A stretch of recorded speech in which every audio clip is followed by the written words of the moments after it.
Allahu Akbar.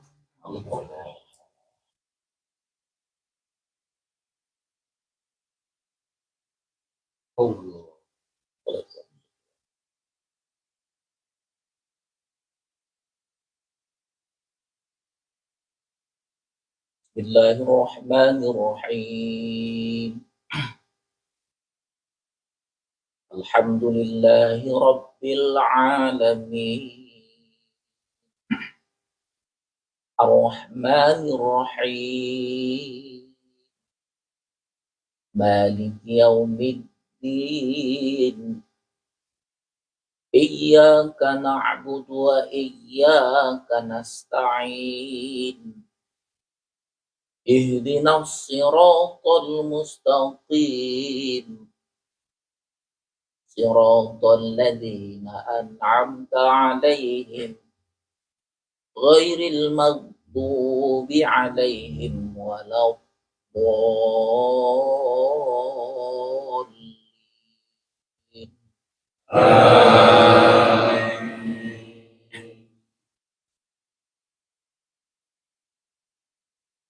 Inna hadza kana lakum jazaa'an wa kana sa'yukum mashkura. Inna nahnu nazzalna 'alaikal qur'ana tanzila. Fasbir li hukmi rabbika wa la tuti' minhum athiman aw kafura. Wadhkur isma rabbika bukratan wa asila. Wa minal laili fasjud lahu wa sabbihu lailan tawila. Inna haula'i yuhibbuna al-'ajilata wa yadharuna wara'ahum yawma thaqila. Nahnu khalaqnahum wa shaddadna asrahum wa idza syi'na baddalna amsalahum tabdila. Inna hadhihi tadhkiratu faman syaa'a attakhadha ila rabbih sabila. Wa ma tasha'una illa an yasha'a Allah. Inna Allaha kana aliman hakima. Yudkhilu man yasha'u fi rahmatihi wal-zalimina a'adda lahum 'adzaban alima. Allahu Akbar. Subhanallah. Sami'allahu liman hamidah.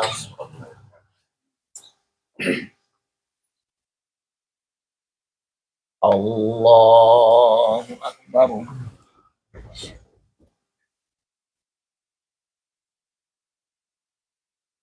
Allahu Akbar.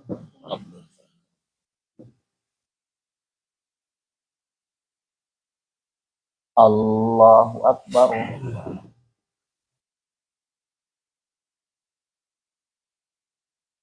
Allahu Akbar. Bismillahirrahmanirrahim. Alhamdulillahi Rabbil Alamin. Ar-Rahmanir Rahim. Maliki Yaumiddin. Iyyaka na'budu wa iyyaka nasta'in. Ihdinas siratal mustaqim. Siratal ladzina an'amta 'alaihim ghairil maghdubi 'alaihim waladdallin.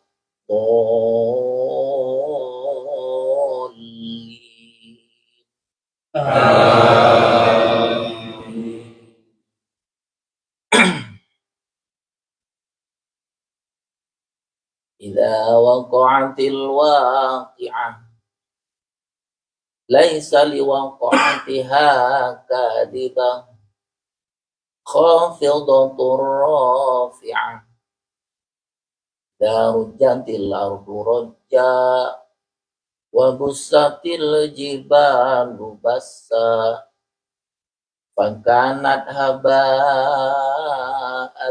mumbatha wa kuntum azwaja salasa fa ashabul maimanati ma ashabul maimanah wa ashabul masy'amati ma ashabul masy'amah was-sabiquna as-sabiquna ulaikal muqarrabun. Allahu akbar. Allah. Sami Allahu liman hamidah.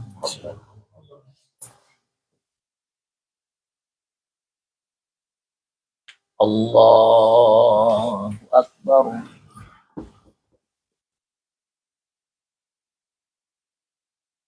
Allahu akbar.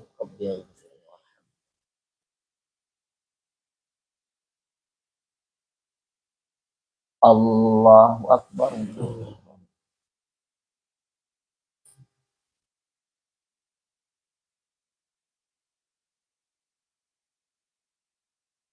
Allahu akbar.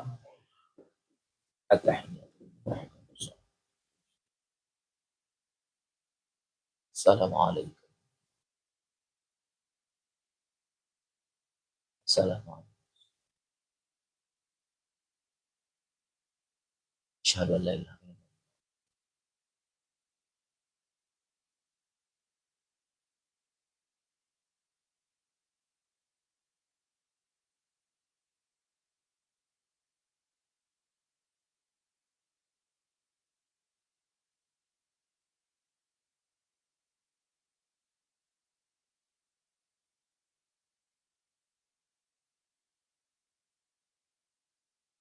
Assalamualaikum warahmatullahi. Assalamualaikum warahmatullahi. Astaghfirullahalazim. Astaghfirullahalazim alladzi la ilaha illal hayy. Astaghfirullahalazim alladzi la ilaha illal hayy. Astaghfirullahalazim. La ilaha illallah.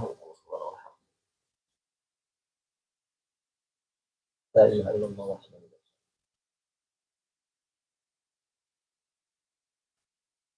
Allahumma ajirna minan nar. Allahumma ajirna minan nar.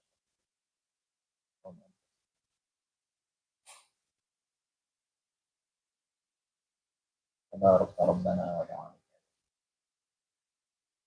Ilahi rabbana anta. Subhanallah.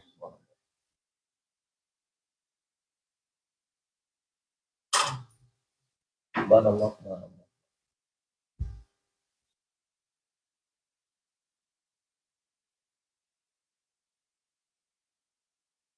Subhanallah bihamdihi.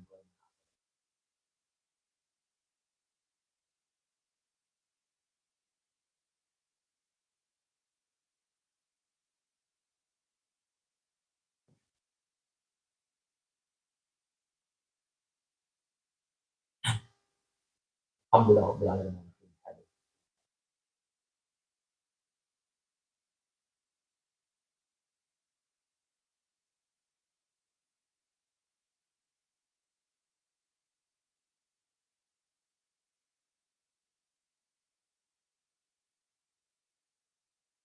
Allah.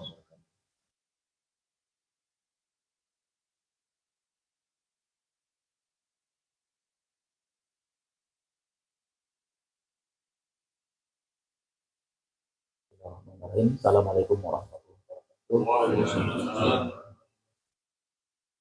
Jemaah subuh sekalian, di tengah-tengah kita ada Ustadz Ahmad Fatoni. Allah akan memberikan tausiah. Asokultum, mungkin sebagian perkenalan juga tentang kehadirannya. Mungkin harapan kita buat jamaah di Masjid At-Tahir ini kita terus memperkuat silaturahmi, memperkuat persatuan, kasih sayang, sehingga jamaah subuhnya nanti bisa seperti jamaah Jumat. Amin. Itu pada saat ini untuk memberikan kultum atau sharing-sharing kekuatan kebersamaan dan kasih sayang dan strategi kebersamaan kita untuk memakmurkan masjid kita cintai pada yang terhormat Patron.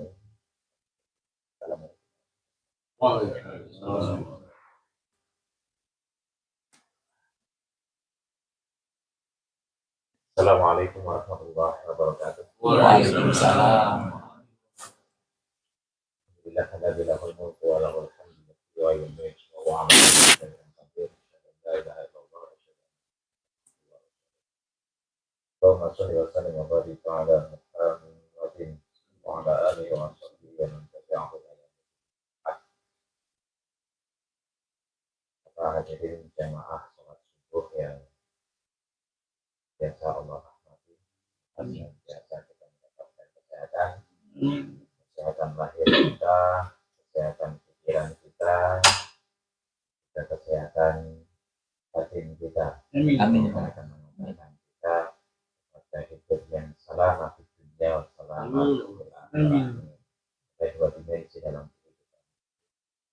Pertama adalah kehidupan dunia, yang kedua adalah kehidupan dunia baik untuk memenuhi kebutuhan kita, kebutuhan material kita. Kemudian kita seringkali sibuk terus dengan kebutuhan basic need kita yang bernama material fisik. Kadang-kadang melupakan hakikat dari kehidupan, yaitu dalam ada hierarki of need, kebutuhan hierarki akan kebutuhan. Kebutuhan yang paling tinggi adalah kebutuhan eksistensial, kebutuhan eksistensi. Dalam Islam itu eksistensi diri adalah sebagaimana ditetapkan oleh Nabi khairun nas dan kautum linnas. Baik-baik manusia adalah yang memberikan manfaat kepada orang lain. Maka ibadah-ibadah makhluk kita didesain untuk mendorong kita agar memastikan bahwa hidup ini memiliki eksistensi sesuai dengan fitrah penciptaan kita, itu memakmurkan bumi. Karena itu, misal di dalam sholat kita takbir, kita diakhiri dengan salam. Takbir itu adalah dimensi rohani, salam itu adalah dimensi dimensi salam.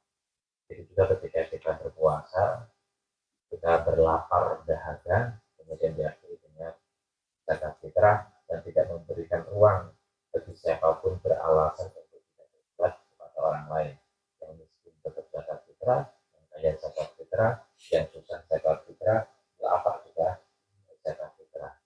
Ini menjadi sebuah dorongan bahwa manusia itu memang harus berbuat kepada orang lain dan tidak ada ruang untuk membangun alasan tidak berbuat kepada orang lain. Ya, Al-Quran ini ja'ilun fil ardi khalifah. Sesungguhnya aku ciptakan bumi ini adalah khalifah itu manusia diturunkan untuk mengambil sebuah peran memakmurkan bumi dengan aksi-aksi sosial yang motivasinya adalah keimanan.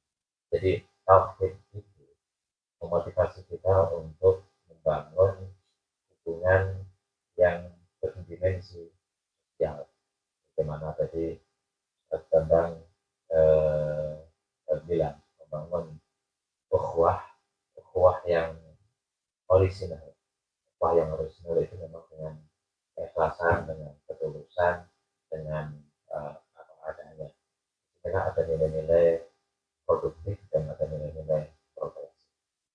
Bapak dan saudara sekalian, jamaah salat subuh yang dirahmati Allah, tetapi semua mesti terukur.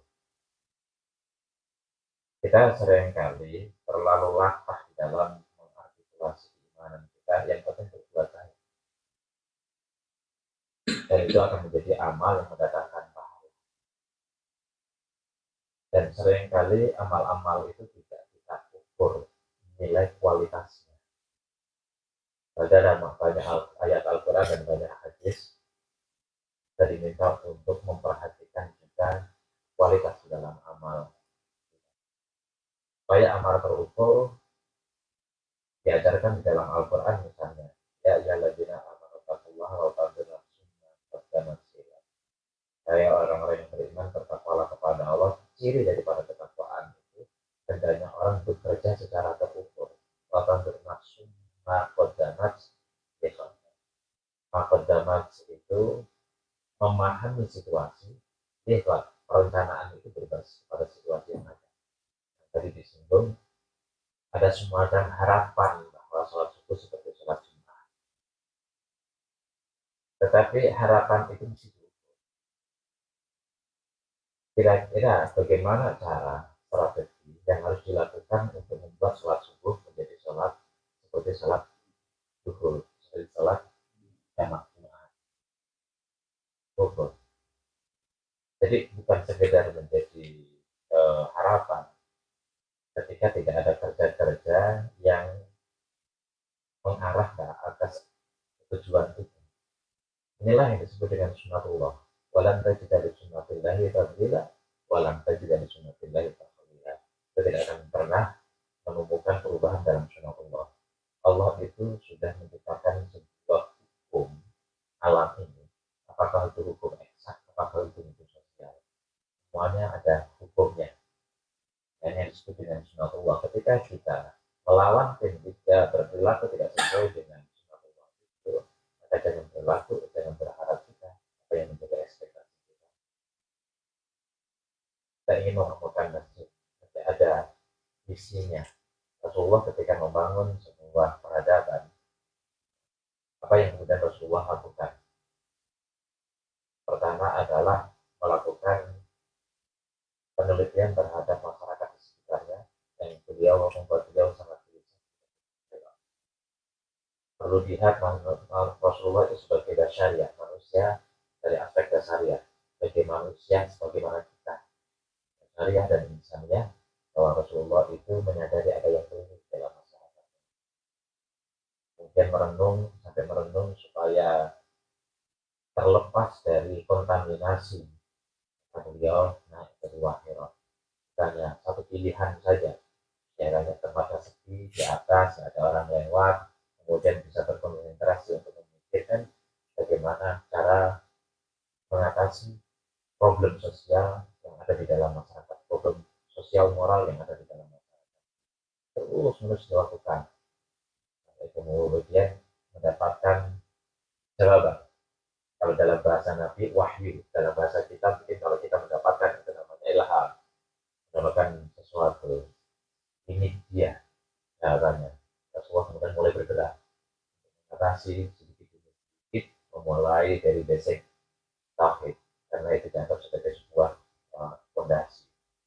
Mesti ini kita waris, kita jadikan sebuah referensi ketika kita melakukan dakwah di masjid ini misalnya. Bagaimana keadaan di sekitar masjid ini? Masyarakat muslimnya berapa yang menjangkau ke sini? Berapa persen? Istilahnya kalau kita bilang ada yang hijau, ada yang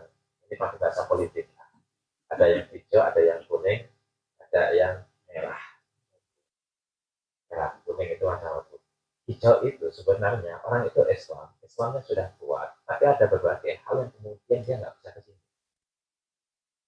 Ada berbagai faktor karena kesibukannya kerja, karena tidak komunikasi dengan kita, karena mungkin tidak berasal dari satu negara, imigran kita lakukan sebuah pemetaan kepada mereka. Itulah sebenarnya masyarakat hijau yang lebih kelompok masyarakat hijau yang lebih mudah untuk kita tarik. Apakah itu dari Pakistan, kemudian apakah kita ada banyak mualaf di sekitar sini yang mungkin tidak terjangkau dengan waktu kita untuk mengurus mereka. Jarak berapa kilo kita bisa petakan itu sehingga menemukan personal dari antara mereka dengan jumlah. Di mana di antara mereka dan selama ini sudah kita lakukan, kalau sudah kita lakukan berapa persen yang sudah kita ada. Kedua, wilayah kuning. Wilayah kuning itu artinya orang-orang yang memang beragama Islam, tapi mereka perlu disentuh, perlu didakwai, ya.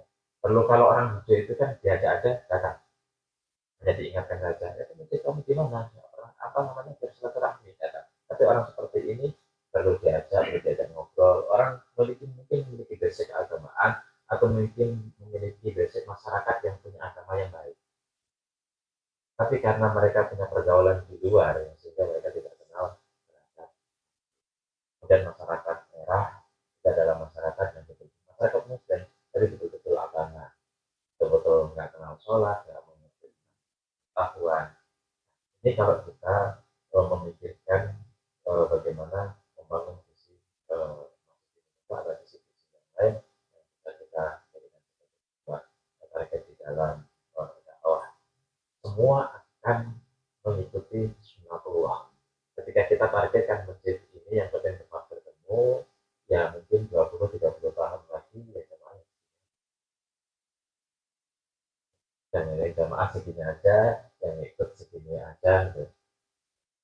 Dan karena itu memang di dalam beragama seringkali kita orang yang setengah-setengah, orang yang sambil lalu.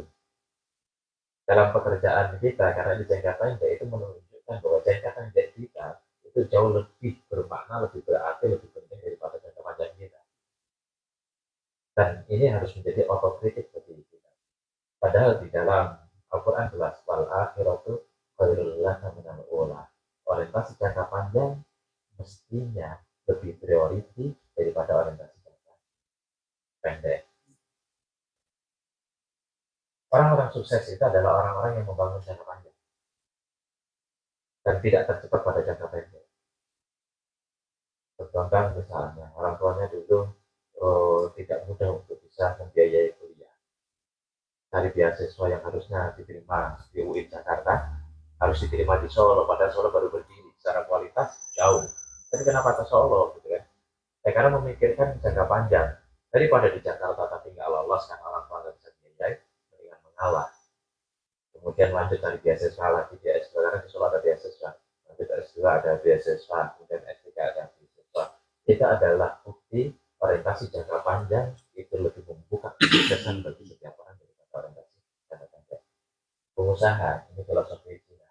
Filosofi Cina itu semua pengeluaran harus dicatat. Setiap bulan harus nabung, harus ada disisihkan. Kenapa? Mereka ketika jangka panjang. Orang-orang kita yang non Cina orang Indonesia umumnya dapat tunjangan hari ini. Tipe pengusaha dan tipe pekerja berbeda. Tipe pekerja itu kalau di Indonesia, di Indonesia itu kalau mereka gaji naik, pengeluaran otomatis naik sama naiknya. Kemudian kalau mereka setiap Lebaran dapat THR, saat itu juga habis THR itu. Beda dengan pengusaha. Dia paksakan 5% dia nabung. Jangka panjang dia paksakan lagi 10%, 20% terjadi kenaikan sehingga itu menjadi akumulasi modal dan dia melakukan trial and error untuk melakukan usaha. Jangka panjang mereka, sementara para pekerja menikmati hidup dan pada saat ketika dapat THR besok lagi nggak bisa ke restoran. Pengusaha yang ketika sukses kalau mereka kapan saja setiap hari bisa 3 kali 5 kali ke restoran. orientasi jangka itu diajarkan dalam makan wal akhiratu khairul lak ya. Nah, orientasi jangka panjang membuka jauh lebih membuka kesuksesan daripada orientasi jangka pendek. Yang sekarang pertanyaannya bagaimana orientasi panjang kita secara personal, bagaimana orientasi panjang kita secara komunal sebagai sebuah komunitas jamaah masjid yang ingin memakmurkan masjid ini dengan mensiarkan Islam. Lagi-lagi semua terukur secara ilmiah karena itu mengikuti sunatullah. Sunatullah itu mengajarkan kepada kita sesuatu yang sudah terukur secara yang sudah dilakukan melalui berbagai riset. Baik itu riset dalam pengertian serius akademik maupun riset dari pengalaman-pengalaman kita, riset dari pengalaman-pengalaman komunitas ya. Nah, itu berarti berislam secara sungguh-sungguh. Jadi semua akan mengukur keimanan kita. Apakah kita selama ini berislam itu secara sungguh-sungguh, secara totalitas, apakah kemudian sambil lalu hanya ketika sholat, hanya ketika ikut taklim, hanya ketika punya waktu, karena disitulah sesungguhnya akan terukur layak tidaknya kita masuk surga. Kalau layak masuk surganya di kelas berapa, di situ akan sebenarnya dalam kita dalam kita maka dalam Al-Quran juga ada namanya Tul Adab. Tul Adab. Ladina yadkuruna Allah kama waquda wa la junubihim wa yatafakkaruna fi ya memang di dalam beragama mesti tidak hanya melibatkan hati yadkuruna Allah kama waquda wa la junubihim, tapi juga wa yatafakkaruna melibatkan otak.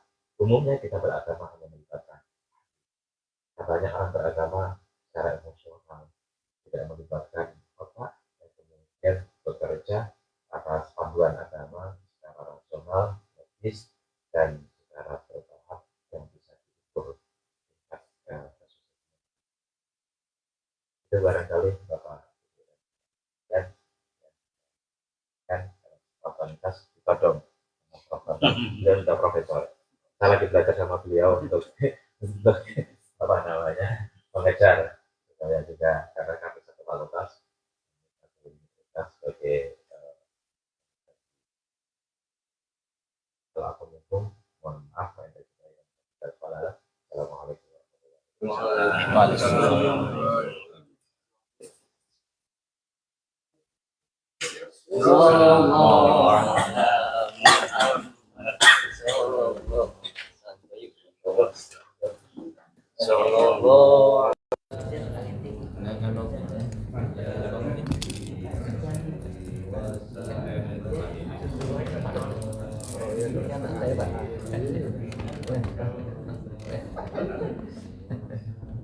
Mas ini ya?